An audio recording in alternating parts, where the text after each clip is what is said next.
Welcome to the Animation Podcast, an official podcast of FilmBook. The Animation Podcast is a weekly animation news podcast that reports on the latest animation movie and TV show news.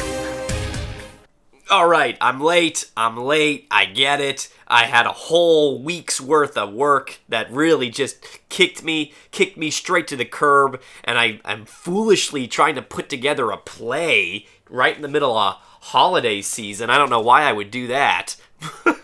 But all I'm giving you are excuses when what you really want, you want news and you want it now. Animation news. And that's what I can do for you in recompense, because boy oh boy do we have some pretty cool things that came out. And actually, I think it's pretty good that I'm late, because now I can talk about things that I wouldn't have been able to talk about beforehand. So, in a way, I'm doing y'all a favor. That's all I'll say.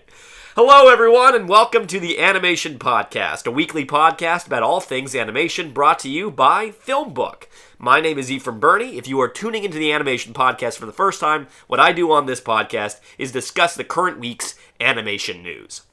Find more about the Animation Podcast and its episodes on FilmBook, that's film-book.com, by using the search term, The Animation Podcast. If you are listening to this podcast on iTunes or another podcasting service, please rate and review this episode. If you are listening to this podcast on YouTube, please like our video, subscribe, and consider becoming one of our patrons on Patreon at patreon.com/FilmBook. Your support helps us create even more engaging content.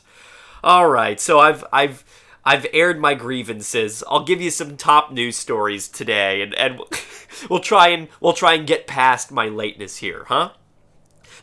There's one really big thing. There's some big top news stories, but they're all bombshells that Disney and Marvel gave us. So I'm gonna wait until we get into that. They have their own section for a reason. So both of us are just gonna have to be patient and see some more wacky stuff that I've actually gathered for us in top news.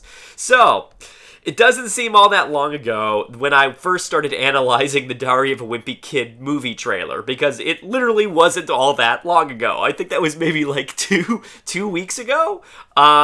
Well, in the ultimate hubris move, the Disney folks have announced that the second Diary of a Wimpy Kid film, Roderick Rules, will be released in 2022. This, remind you, is an announcement before the first movie has even been seen.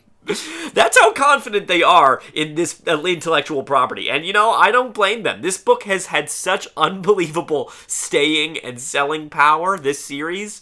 The Diary of a Wimpy Kid movie comes out on December 3rd, and it will be up to us to decide how excited Disney should be for a sequel. Now, in news from Warner Brothers, the In the Heights director John M. Chu has been attached to direct the animated version of Oh, the Places You'll Go, the Dr. Seuss classic. This is part of a Warner Brothers' new growing partnership with Dr. Seuss Enterprises as they reimagine the children's book authors' classics. They're doing this with Cat in the Hat. They have, I think it's not a series. I think it's probably a movie. But it's slated to be just about Thing 1 and Thing 2. That's separate from the Cat in the Hat thing. All of this is further down the line, though. This is going to be like, I think the Cat in the Hat one is in 2024. So it's at least 3 years down the line. And this thing, Oh, the Places You'll Go, is slated for 2027. Now, there's some things to take note on with this. It's currently unknown what approach the studio is going to take with these properties. Those of you might remember, if you're big Dr. Seuss fans, Netflix's Green Eggs and Ham, which used entirely traditional hand-drawn animation. And I thought that was a pretty resounding success, not only as a testament to the power of hand-drawn animation, but also as a testament to how to adapt a children's story, and even more specifically, a Dr. Seuss story, where you take your own liberties and you kind of expand on things, but you stay truthful to the specific details of the world that he built. Because Dr. Seuss is ultimately the world that he makes and the language of it all.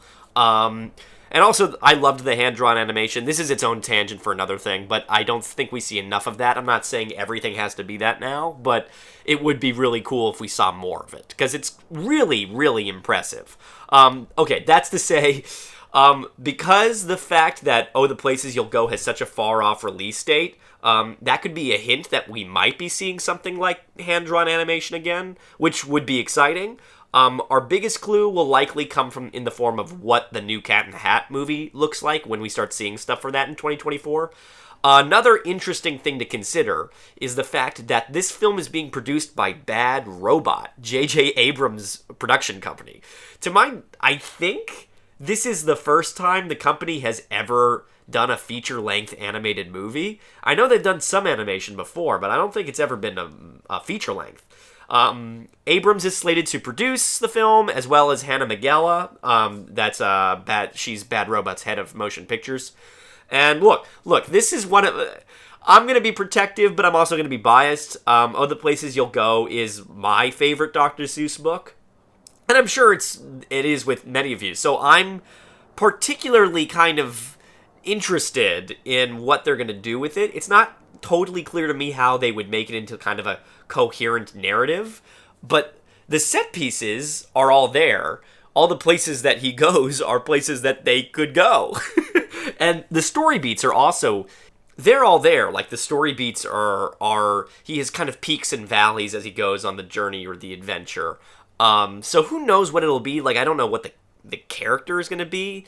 They'll kind of have to, I guess John and the writing team will probably have to discover that for themselves. But I'm excited. I think it could make for a really cool adventure through the world of Dr. Seuss's head. Alright, lastly in top news, if you happened to have some money lying around that you're not doing anything with, I might have an investment opportunity for you. This week, it was announced that the intellectual property that is Alvin and the Chipmunks is being sold for a measly price of $300 million. That's right. You could officially make all the Alvin and the Chipmunks movies you ever wanted for the low price of $300 million. For contrast, the rights to literally every single thing that Roald Dahl ever wrote was just bought by Netflix for $700 million, which is still over 2 times as much, but that's also saying that turning up the pitch on 3 grown men singing is worth half as much as one of the most famous kids authors' entire life's work. I don't know, I'm being hard on the Chipmunks. They're cool, they have their own history too. The IP is being sold by Ross Bagdasarian Jr. I hope I'm saying that right, Ross. He is the son of, you guessed it, Ross Bagdasarian Sr., who also created the Chipmunks way back when. Bagdasarian Enterprises is currently in talks with Viacom CBS, which, if the sale were to set in, we could start seeing a whole new reimagining of Alvin, Theo, and Simon within the next few years. That could be a TV show. It might be nice to see a more traditional animation thing as opposed to kind of the hybrid that they've been doing. You know, I'll be sad to see those little abominations go, but I think it might be time to see something new from them. All right, anyway, moving on from Disney, talking about Diary of a Wimpy Kid and Alvin and the Chipmunks, we're going to talk into what the streamers have for us, and really there's only one big thing to talk about, and it is the announcements from Disney Plus in honor of its anniversary. The anniversary of it existing. I guess it's more like a birthday. Anyway, in honor of Disney Plus's birthday, we got a bunch of announcements regarding new animation coming to the platform. Now, there's a lot to talk about between Simpson specials and the upcoming Encanto movie, but the one who really stole the show, for me at least, is Marvel Studios. And I'm not even a Marvel guy. Like, I'm a big snob about most of those movies, but holy cow, this lineup looks really cool. With 3 new animated series announced, the second season of What If and a spin-off series, I Am Groot, about little baby Groot, or at least it seems to be about little baby Groot. He grew up though, didn't he? I don't know. I feel like I've lost track of all that. Marvel feels like it is finally back to embracing those cartoons that played such a big role in what it is and where it is today. But let me focus on these 3 new shows before I go into more news. We have X-Men 97, which looks like it will be a spiritual successor to the original X-Men series from the 90s. The show is being written by Bo DeMeo. Hope I'm saying your name right, Bo. You seem like a cool guy.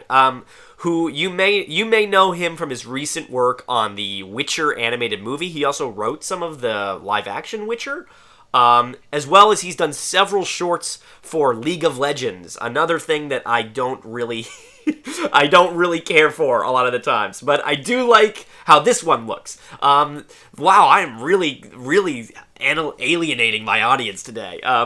This is also the first time, the first ever X-Men project from Disney and Marvel since the Powerhouse bought them back from Fox, I think. Yeah, it is. This is the first time they've done something with X-Men.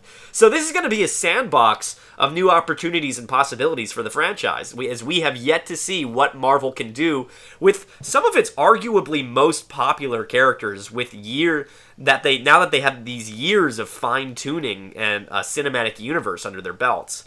I don't know about DeMeo. I don't know much about him. But weirdly enough, I'm kind of excited by his brief experience in League of Legends shorts. I think that sort of grittier, hero-based storytelling could do him really well when lended to the X-Men. I don't know. I don't know a lot about League of Legends, but I liked that such a big project is being given to a relative newcomer. And he seems like he knows action and kind of grit. The only thing that I don't know about this show that it's going to have to contend with is the audience expectation. People have such strong nostalgia for that original X-Men series, and it's going to be a question mark if this one is going to be able to carve a niche for itself, or if it's really kind of going to solely rely on pandering to what we've seen before. Who knows? But I have high hopes. I like that they're kind of taking this route back to their roots. I think that's really nice. Don't forget where you came from, Marvel. And not forgetting where you came from, the second one to talk about today is Spider-Man Freshman Year. Again, not much is known just yet. All we currently have is a blurb saying that the series follows Peter Parker on his way to becoming Spider-Man in the Marvel Cinematic Universe, promising unlike anything we've seen before.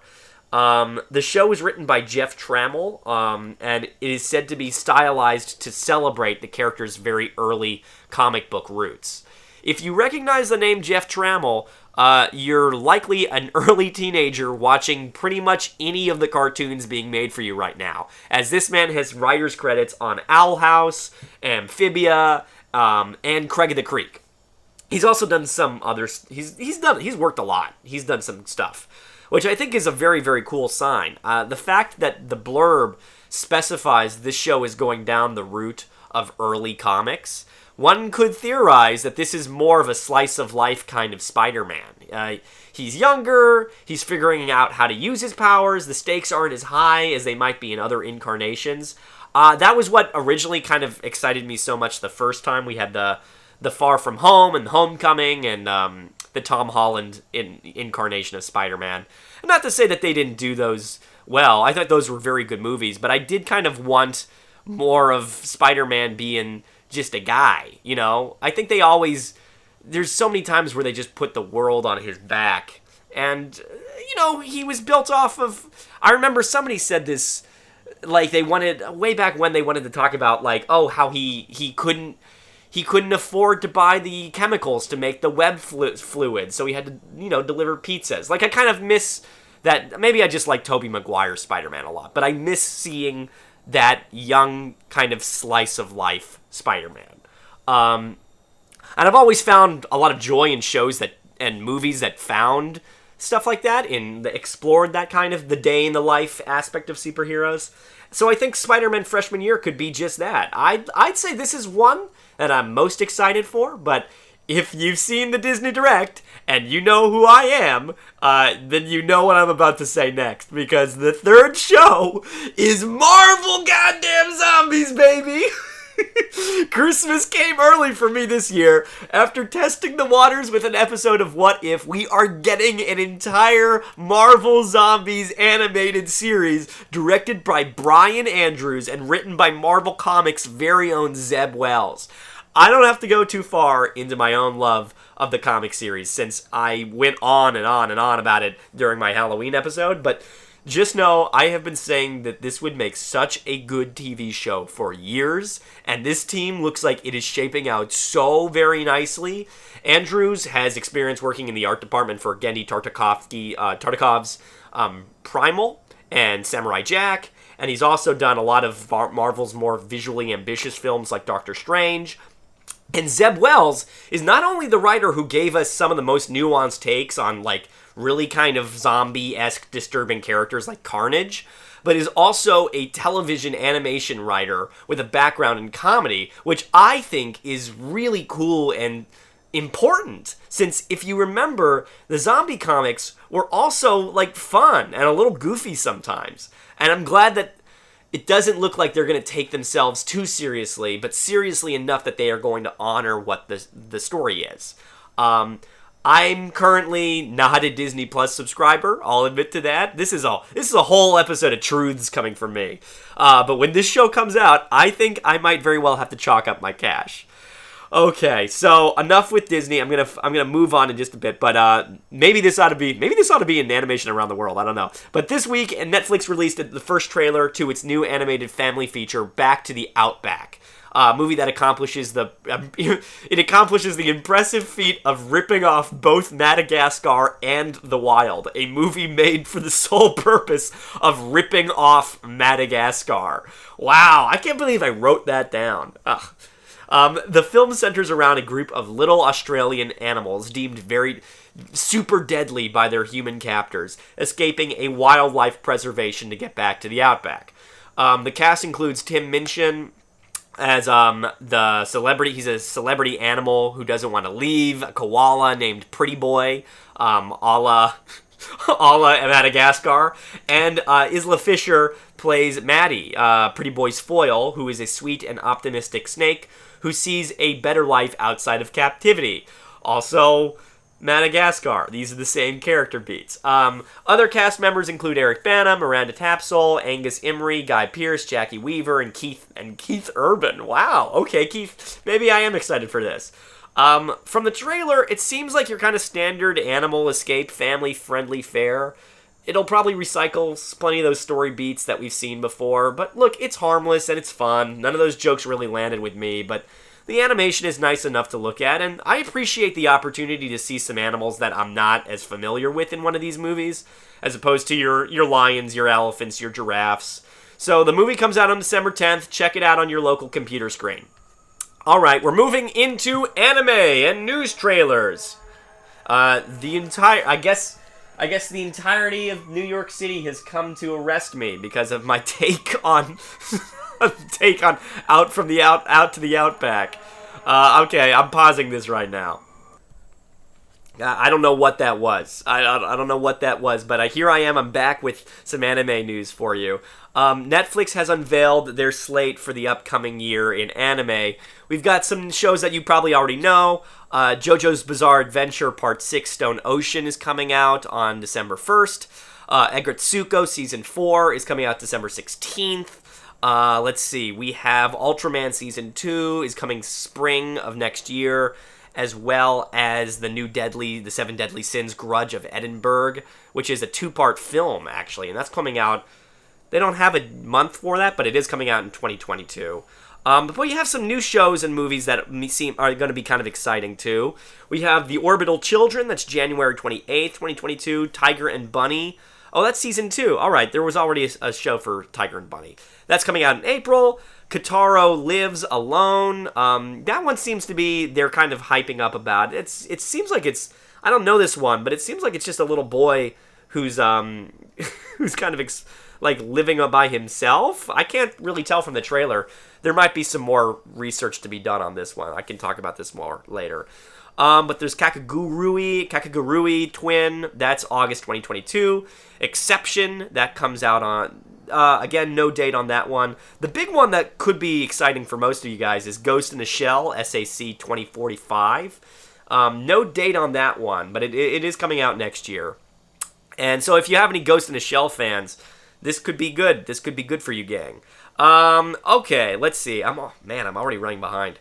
I'm going to do a little merger here and I'm going to merge some anime news with some animation around the world news. So, in animation around the world, for the first time ever in recorded history, for the first time ever in recorded history, the global overseas market for anime overtook the Japanese market for it. New data for the Association of Japanese Anime, or AJA, is saying that for the first time in 11 years, the global market for anime shrunk for Japan as COVID-19 limited the country's workflow last year, making it difficult to churn out the amount of animation that it's typically known for. So other countries, namely North America and China, took advantage of this slight lull in production to ramp up their own anime-styled output. The overseas market grew to a total of 1.23 trillion yen. I do not have what that is in U.S. currency, but you can look it up for yourself if you'd like. But that overshadows the domestic Japanese market's 1.18 trillion yen. Now, I'm not exactly sure what this rapidly expanding market has in store for everyone, but one thing that is cool is that anime is now kind of its own genre. I mean, it always was, but it doesn't exist solely for Japan anymore. It seems much more like different countries around the world can have their own kind of nuanced take on that. And I think we're going to start seeing more of that within the next, maybe 5 or 10 years. Lots of different incarnations splitting out as the genre evolves to be more culturally diverse. And I think that's pretty cool. So wherever you are in the world, you can be an anime fan.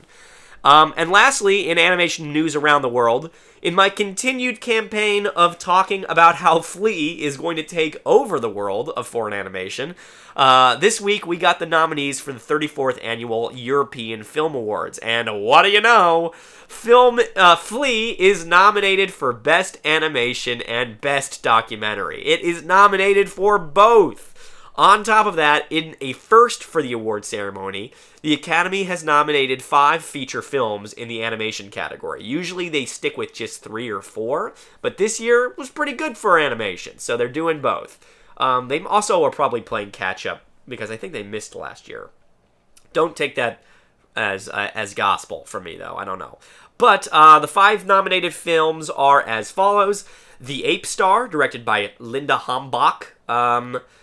Even Mice Belong in Heaven, from directors Denisa Grimova and John Bubenchek. I think that's how you say it. John, John, don't hold it against me. Even Mice Belong in Heaven is a stop-motion animation picture. It's for kids. It's for family. It's family-friendly, I should say. But there's that one. Flea, directed by Jonas Poher Rasmussen. Where is Anne Frank, from director Ari Folman. Where's Anne Frank I think it's just an adaptation of her diary. I don't know if there's anything super fancy or new to that, but that's exciting that it's been nominated. And Wolfwalkers. And Wolfwalkers you probably know from, it was nominated for an Oscar last year, but it's from directors Tom Moore and Ross Stewart.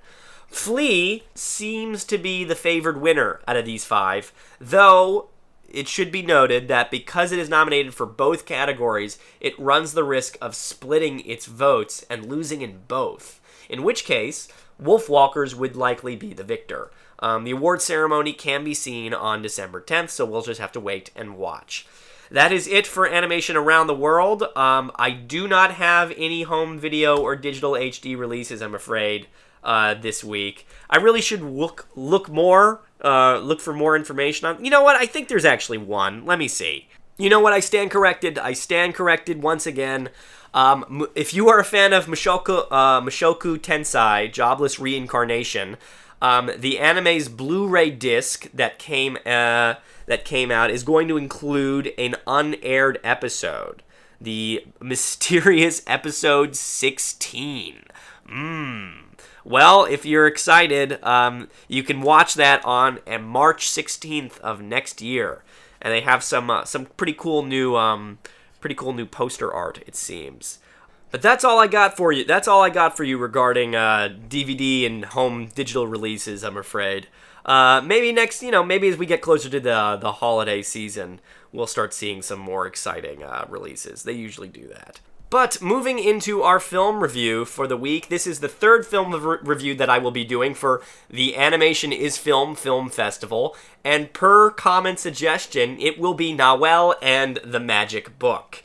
Boy, it feels pretty cool to be able to do comments, suggestions, even though it's only been twice, and that is about the number of comments that I get on each one of these videos.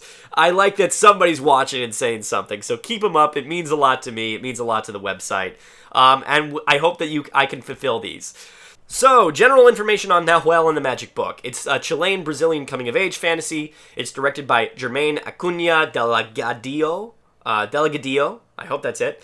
It's written by Juan Pablo Sepulveda and German Acuña, and it is starring Consuelo Pizarro as Nahuel, Muriel Benavides as Fresia, and Marcelo Liapiz as Calcu. I hope I'm saying that everybody who I just listed has free permission to call me whatever they want to call me.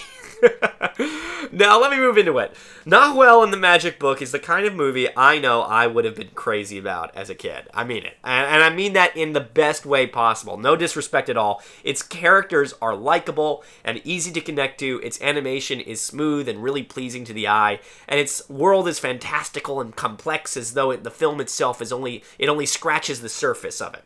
And this story is exciting and doesn't play down to the family-friendly audience. As an adult, or I guess some dude in his mid-20s pretending to be an adult, it appeals to a certain nostalgia that I have, not for a particular property or like IP of like a lot of bigger networks and studios might think that I am, but for this kind of story and adventure. And while the film does kind of take a little bit of time to get into its groove, and once it's there, it really hits its stride and leaves you with an ultimately satisfying young adult fantasy adventure that will no doubt live on in another generation's nostalgia bank. Now, you know me, I gotta give that quick recap of the story before I get a little more detailed. So, Nahuel is a 12-year-old boy who lives with his father in a fishing town, one of many in what appears to be a fictional archipelago. Despite being born at sea, Nahuel has a deep, deep fear of the ocean, much is to the dismay of his father, who is a fisherman and in need of an extra hand that Nahuel could provide. One day, Nahuel stumbles upon a magical book that, among with a plethora of other magical abilities, grants the young man the bravery that he needs to make his father proud. Of course, as bad luck would have it, Nahuel's discovery of the book awakens an evil wizard who kidnaps Nahuel's father and constantly pursues the young man and his friends for the powerful book. The story takes about 25 minutes to get to the point where the adventure begins, and one small criticism that I have of the plot is that this time spent in exposition could be better used characterizing Nahuel's teammates and the world of these magical islands that he navigates, but I understand why they wanted to ground us in reality first. And look, once we get to the fantasy stuff, it feels worth the wait, at least for me. The creatures that Nahuel has to overcome are really cool to discover each time. The evil wizard Calcu is this guy he's like entirely made out of crows, which is sick. And he can do some sort of like magical voodoo stuff on people by twisting and bending and contorting the corresponding crow. It's actually pretty creepy for a kid's movie. Nahuel partners up with a Machi apprentice, I think that's how you say it, Machi apprentice girl, sort of like a cleric witch, and this giant talking dog. And that's like Scooby-Doo talking dog, like the dog is like really cool. And while I wish we got more time with them to build up their dynamics even more, the three of them are really fun to watch together. As far as animation goes, you're looking at your typical rounded faces and limbs comparable to something like Owl House or maybe Infinity Train. Maybe Infinity Train is the better comparison. That sort of like Cal Arts style, for lack of a better term. I know people throw that label around willy-nilly, and you know what I'm talking about. And look, we do see a lot of that nowadays, but there's a reason that we do. The character designs and movements are really easy on the eyes. It looks almost like animated candy or something. The movie has this feeling of it being almost a movie version of a TV show, or a movie from which a TV show builds, which might sound like an insult, but I actually think some of the best animated films are those that are made from television. And that's the kind of feeling that I have with this one. Something that I found interesting about the movie is that despite having this magical, all-powerful book of spells and magic, Nahuel hardly ever uses it. He never knew, not for fighting or problem solving or anything. Now, as a writer, one has to think that there are enormous missed opportunities in never attempting something like that, especially because when the magic is used by other characters, it's really cool and like original and exciting. There's this moment where this blind wizard casts a spell that allows him to summon eyes that cover all over the room. And there's another occasion where like a trickster monster turns his head into his ears into bat wings and his head starts flying around. That's all really cool and different. So on one hand, it feels a tad disappointing not to see everything that Nahuel might be able to do. But on the other hand, I think it's really interesting that as a character, this young man chooses to never open the book after he finds out how powerful it is and how it has tempted so many other people into the darkness. So I'm still conflicted on it, but I don't feel unsatisfied having watched the movie. I'm going to give the movie 3.5 stars out of 5. I could go to 3.75. Maybe I'll push that up, having thought about it some more. And I recommend that you give it a watch and form your own opinion if you have the chance. I really liked this one. This has been my favorite out of the group that we've watched so far. Okay, I have a little bit of time. I'm going to talk about Big Mouth. I'm sorry, I wanted to do that more. I've watched all of Big Mouth. I asked all you guys to watch it with me. I don't know if any of you did. If you didn't, that's fine. Because I'm going to talk about it with you. So everybody knows Big Mouth at this point. It's the Nick Kroll show. This season, I thought was not so bad. Not so bad. I wasn't doing this show a year ago. I guess it was 2 years ago when season 4 came out. But I would have said on that I didn't like the direction that season 4 was going. It felt like it was much more concerned with playing at ideas of what Big Mouth was supposed to be. It felt like there was a lot of... It felt grosser. It felt weirdly like more violent. I felt like there was a lot of blood.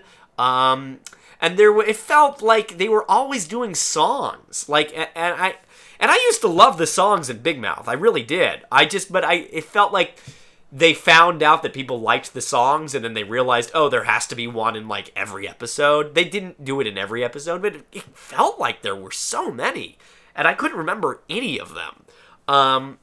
This time around, they dialed it back a little bit. They focused more on kind of stuff with the characters and their relations to each other, which I thought was really kind of exciting and interesting. Not to say that that's not what they normally did, but like an example is like last season, Andrew was so on his own, I think. I remember, it's been a while now. And it's not like that's gotten much better, but now it feels like they're kind of playing up more of the stuff with him, and Nick is explored a bit, and like, because they have these new monsters, right, called the Love Bug and the Hate Worm, it's a lot of talking about those are monsters that represent feelings that people have towards outside forces. So you see a lot of kind of dynamics being played up. So I thought that was pretty cool. I liked that. I liked the Hate Worms a little better than the Love Bug. I don't know what that says about me. Maybe I'm just an evil guy. But I thought that was more interesting. I thought the Love characters kind of played at an idea of love that wasn't as cool. I don't know. I liked the earlier monsters a little better. I liked, I love the hormone monsters. I loved the shame wizard a lot. I thought that was a really interesting character thing that was explored. And then each time they went by, I thought it was a little less interesting. I thought the anxiety mosquito was so lame. But, maybe I just don't have empathy. It could very well be that I just don't empathize with these kids. What else? Oh, this is my big thing. This felt like more than ever, this season felt like they were trying to get us excited for, the spinoff, Human Resources. And I get why they were doing that, but I don't know what that's going to be like. Because it's for those of you who don't know, Nick Kroll is making a spin-off series of Big Mouth called Human Resources, which is a show that's entirely about the monsters. And I don't feel like that plays to the monsters' strengths. If they have their own storylines, what's so great about the monsters is their lack of, they provide commentary on what is going on, and they don't have their own stakes and their own kind of built-in context. And I think that is where Nick Kroll plays to his strengths, what he does best. He's best at those kind of, and that's not just Nick Kroll, there's an entire writing team behind this, and this is what they do very well, is they play the kind of one-off, jokey bits. It's almost like Family Guy in the sense where they have these bits that take a life of their own, and I think you lose that in giving those bits their own context, if that makes sense. Do you know what I mean? So I don't know what that's gonna be like. And there was more of that this season. I felt like the monsters had their own sort of arcs, especially like the love bug characters. So I don't know. We'll see what happens. I wished that it had been less sprinkling of that and more focus on the characters. I think the most satisfying out of all the characters is Jay's arc is pretty fun. He's kind of fluctuates between he is with Andrew, and then he's with Lola, and then he's with this other guy. So it's, I thought that was ultimately, like, the most satisfying thing to watch out of all of it. Like, there's some stuff with Nick that's kind of fun. I don't know, like, the characters devolve. Missy was good, too. I liked Missy being a different side of Missy that we saw with the hate worm stuff. I thought that was good. I didn't care for the three main story arcs so much. When Jesse's stuff with her friend and then kind of turning into a romance thing with Ali Wong's character, Ali. I don't know. I wasn't as interested in that. Because I don't know enough about Ali Wong's character. Like, I don't know. I felt like they didn't give Ali Wong, Ali. I keep calling her Ali Wong, but her name is Ali in the show. I feel like they never really gave her much besides she was just gay on the show. And this time around they give her a little bit more, but I wish that they had explored her more if they were going to make her like the focus of the thing. It felt like it was still about Jesse whenever we learned about her. I don't know if that doesn't make a lot of sense, but you get what I mean, kind of like that. And they've done a better job exploring and characterizing side characters before. Like Lola was a side character in the beginning, and then she kind of became such a great piece. She was so developed over the course of it. And I wish they had tried something with that with the Allie character this time around. Okay. That's going to be it for me, because I'm already going over than I normally do. Thank you for sticking with me. Thank you for being understanding that I'm late. I will try to be better this upcoming week. I'll be better about it. And with that, I will bid you adieu. Thank you for watching the Animation Podcast. Be sure to like this episode and subscribe. You can find more of my work on FilmBook. That's film-book.com. Just search for Ephraim Burney or the Animation Podcast. You can also find me on Twitter at Frumblers or on Instagram at Ephraim_burning. If you would like to contact us, you can email us at podcast@film-book.com with the Animation Podcast in the subject line. Tune in next week for the latest episode of the Animation Podcast and all things animation. Thank you for listening, and I'll see you then. Thanks for listening to the Animation Podcast. Find more of the Animation Podcast on FilmBook, on your favorite podcast service, and on YouTube.